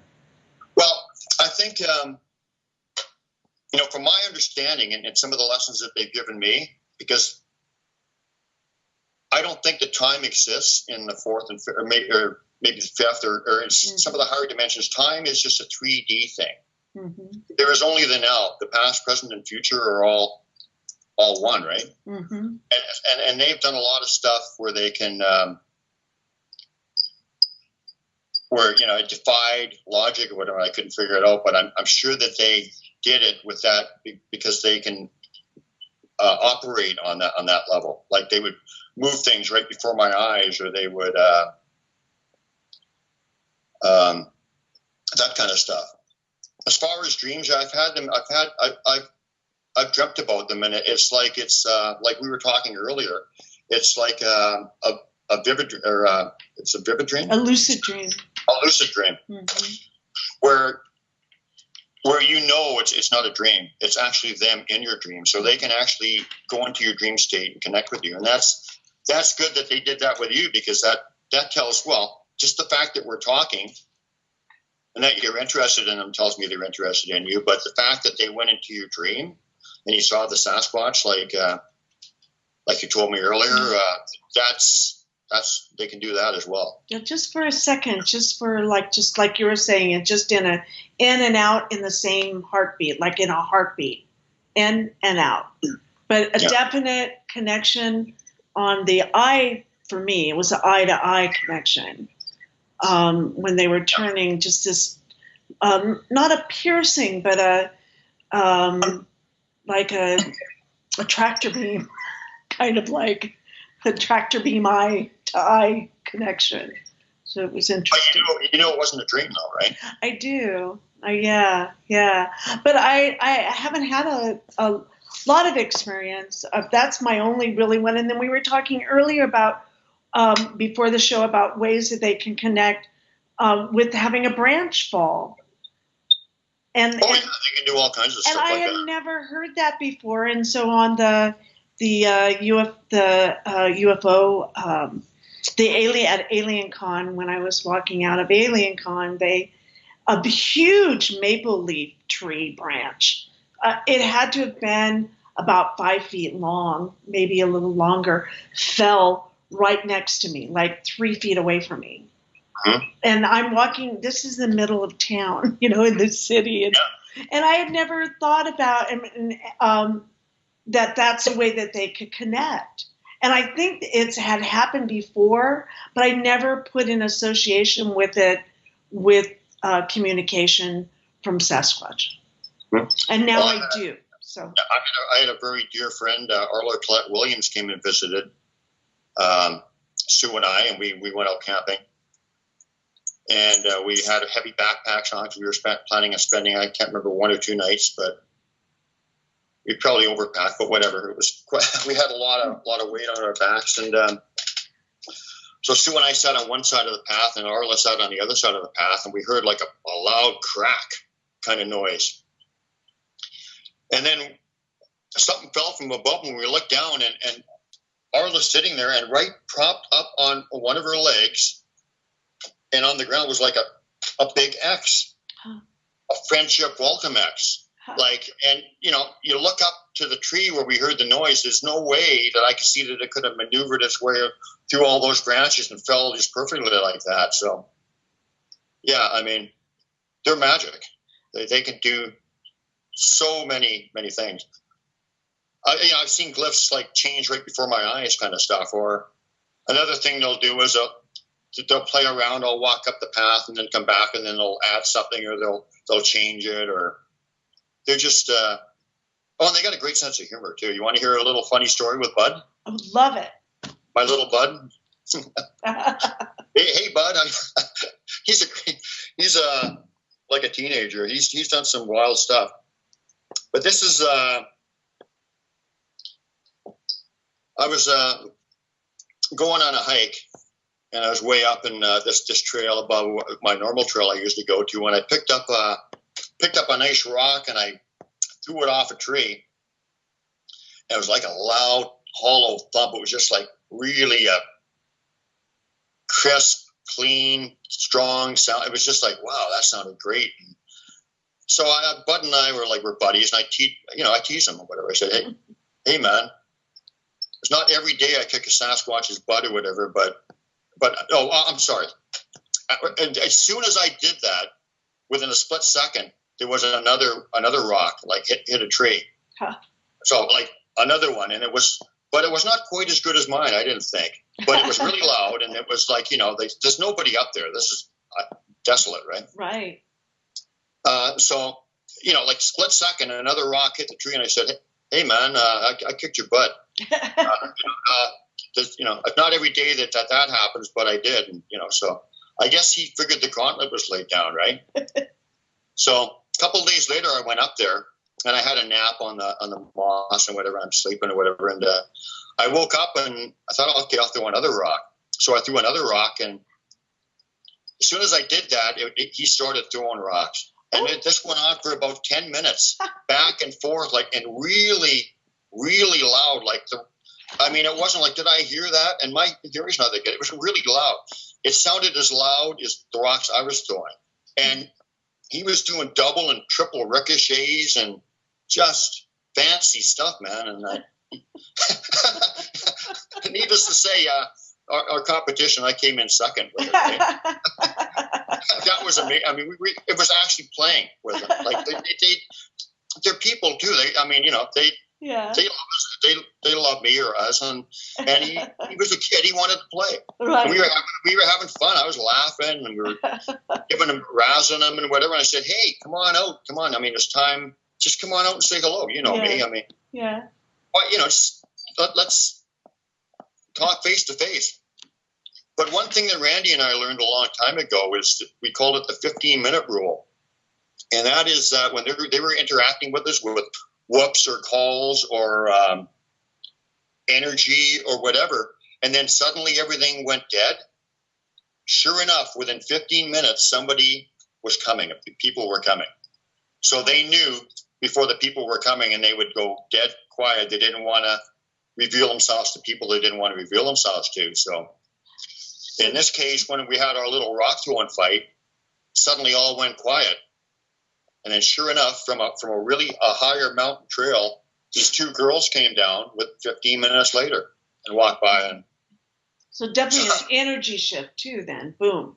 Energy shift, right? Well, they can make you hear, they can also make me or you or a couple people out of 4 hear something and the other people won't. So it's not quite that simple, but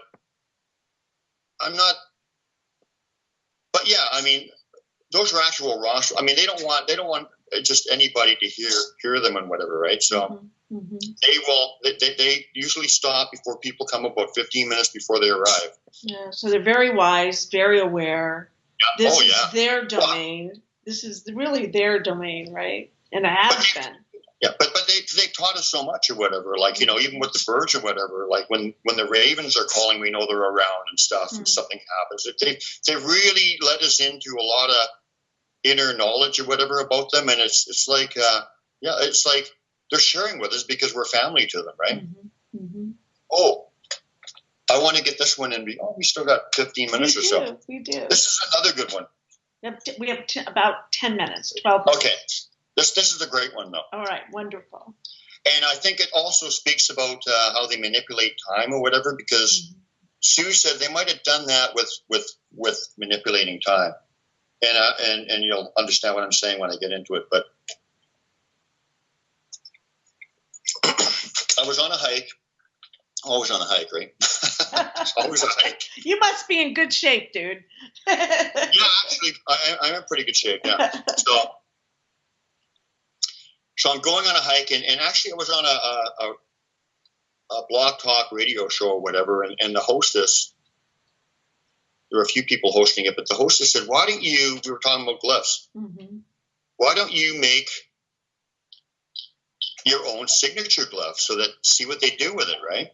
So I made a little bee made out of sticks, and I think I put a roof of protection over top of it too. I just, just whatever. It doesn't, and that's something that I could suggest people do if they want to try to connect with them that way.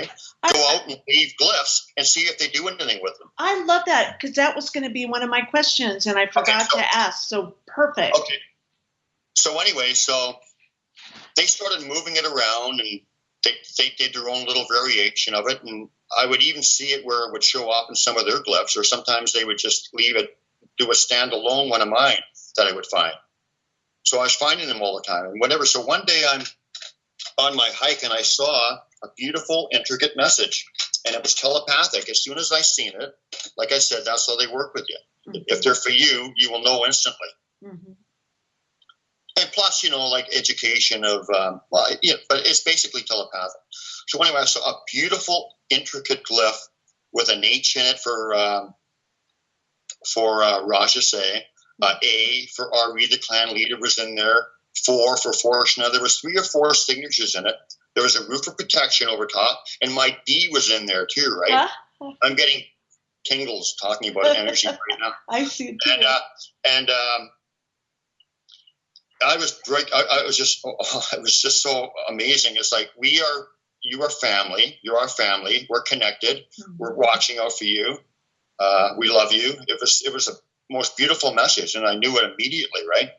So I continued on my hike for a few minutes, or not for a few minutes. I usually go for 2 or 3 hours, but about an hour or a half an hour after that, I checked my camera because I go in, I go out. So I said, I got to make sure I have this glyph. I've got to show my friends, because I was putting everything on Facebook openly or whatever, and I wanted to talk about this one with a couple of my friends. So it was on there, and I took about 160 pictures that day. I was taking a lot of pictures in those days. I was finding a lot of glyphs, and I also take pictures of flowers and little leaves and just different stuff, nature, birds, whatever.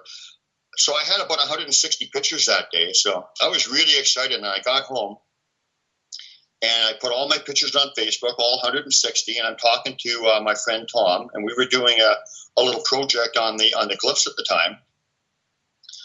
And so he was saving a lot of the pictures. He saved this particular one to his hard drive, okay? He took that one picture and put it on his hard drive for safekeeping. And we're talking about it for about 5 minutes into it, and how excited I was and what the message was and how excited I was. And all of a sudden, I noticed that picture's gone off Facebook.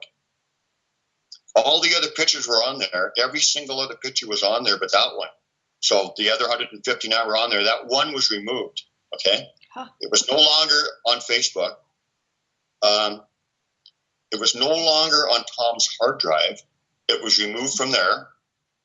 And I checked my actual camera, with my memory card, and I was flipping through the pictures. Every picture was on there but that one. So they removed it from all 3 places. And I clued into it shortly afterwards. That was because they've never done that before, but that one was just for me and not to be shared. Oh, I love that. And also it was a lesson of what they could do, whatever, too, right? So that's why I'm thinking, they could have manipulated time. They could have got me to take it off. They could have got Thom to take it off, but we weren't aware of it, right? Or they could have done it. I'm not sure, but there's a strong suspicion there was some kind of manipulation of time there, possibly. Yeah. Well, and I think that's an important thing, that when you do all this research, you gather all this information, you're doing it for humanity, but also it's for you. And to be able to have that discrimination, instead of just give, also as a healer and a teacher and that you are, that to have that, sometimes it's just for you, and that's perfect. Well, that's actually a good point you make, because, people go in and they want to, if you get a connection with them, like a heart connection, and they actually adopt you or they connect with you or whatever, it doesn't become about them. It actually becomes about you learning about yourself. Yeah. Yeah. A big part of it. So that's absolutely true. Yeah, I love that. And then we'll end with the last few minutes of that, where we go together, and that we engage with each other, and that there's a whole new future ahead with Sasquatch, right? That we are in a new pioneering field of how to communicate with him, how to get along, how to help one another. And we must bring something to the table as well. Yeah, absolutely. And so, with them is that, and it's the funniest when we're talking. The picture I'm getting is we're all holding hands in a circle, dancing. I don't know if you've ever done that with them, but it's like we're dancing like this, like a dance. It's a beautiful dance. It's like some kind of a dance. I'm not sure what it is, but it's in a circle, and it's and the symbol is like the sun.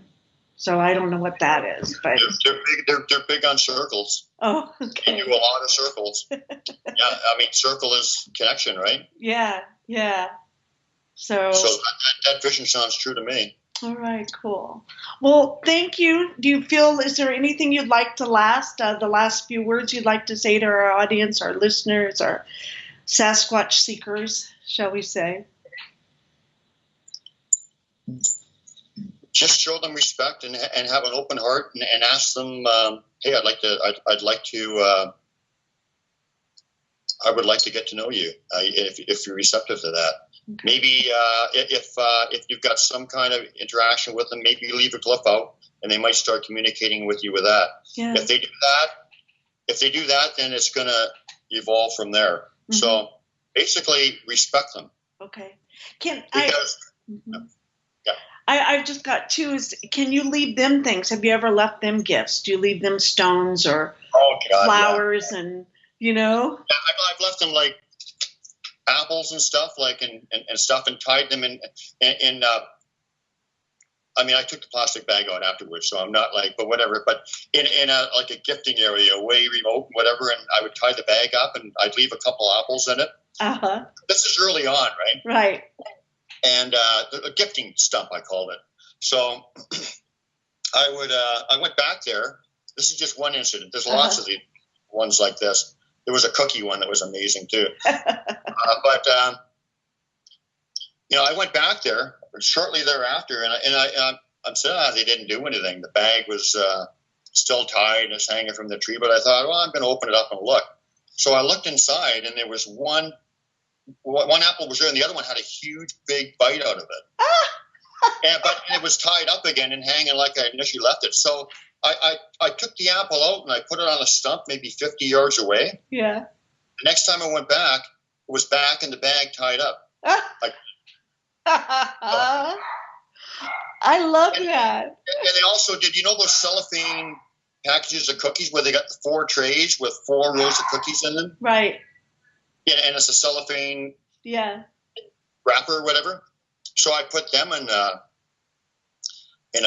same place, in the same bag or whatever. And once again, I thought, I didn't notice anything, but I thought I'll look into it.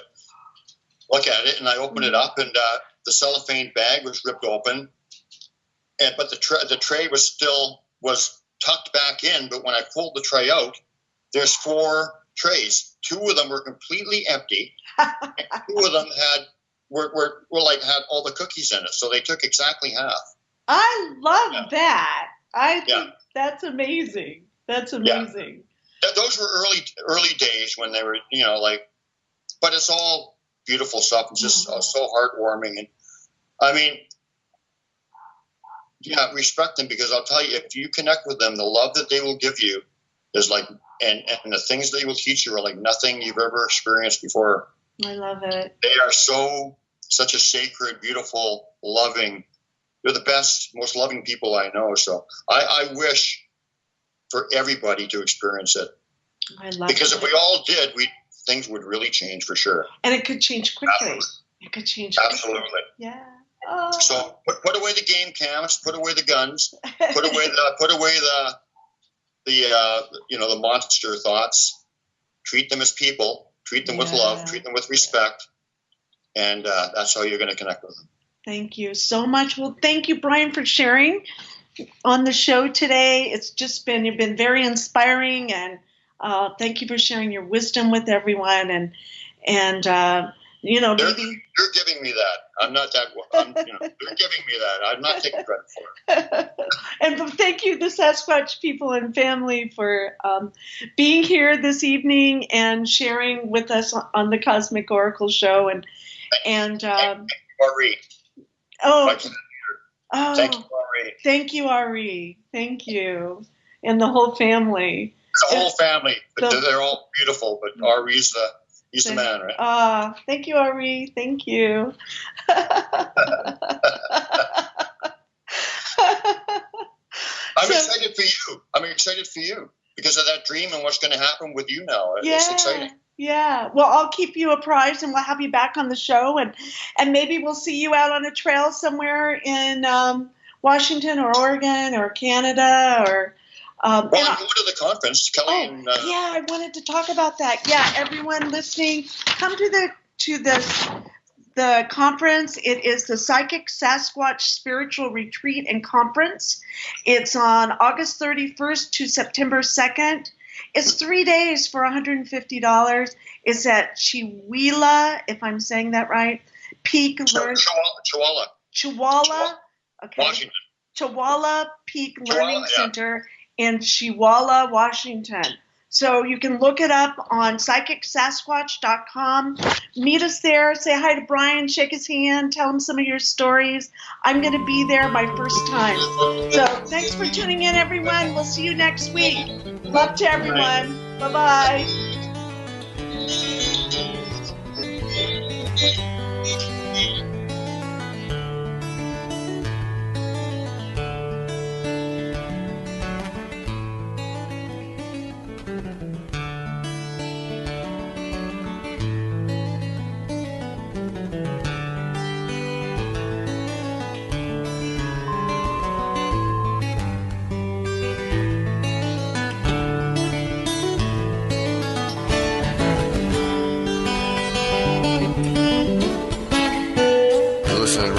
Radio at freedomslips.com, and we'll be right back after this message.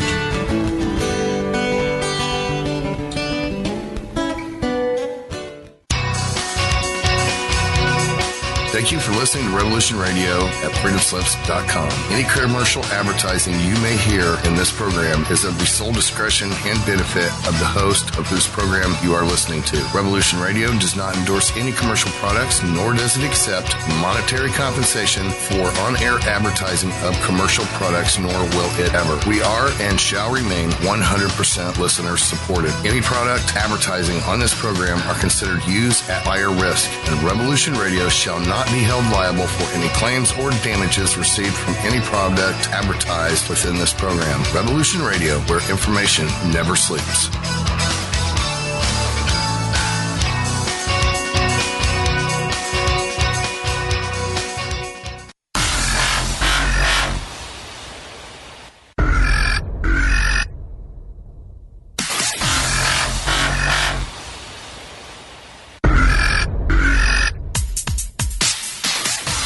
Thanks for tuning in to Revolution Radio. Here at Revolution Radio, we are listener-sponsored and commercial-free, but there still are bills to pay. In order to raise some needed funds to cover the cost, our station is offering a silver special. In the continental United States for a $60 donation, or in Alaska, Hawaii, or Canada for a $70 donation, we will send you an uncirculated 2018 1-ounce pure silver eagle. The $70 donation, the extra 10 is to cover shipping, by the way, outside of the continental United States. When making the donation, you must put Silver Eagle promo in the notes on the donation. And thank you for tuning in to Revolution Radio at revolution.radio and freedomslips.com. Without you, there is no us. Revolution Radio, where information never sleeps.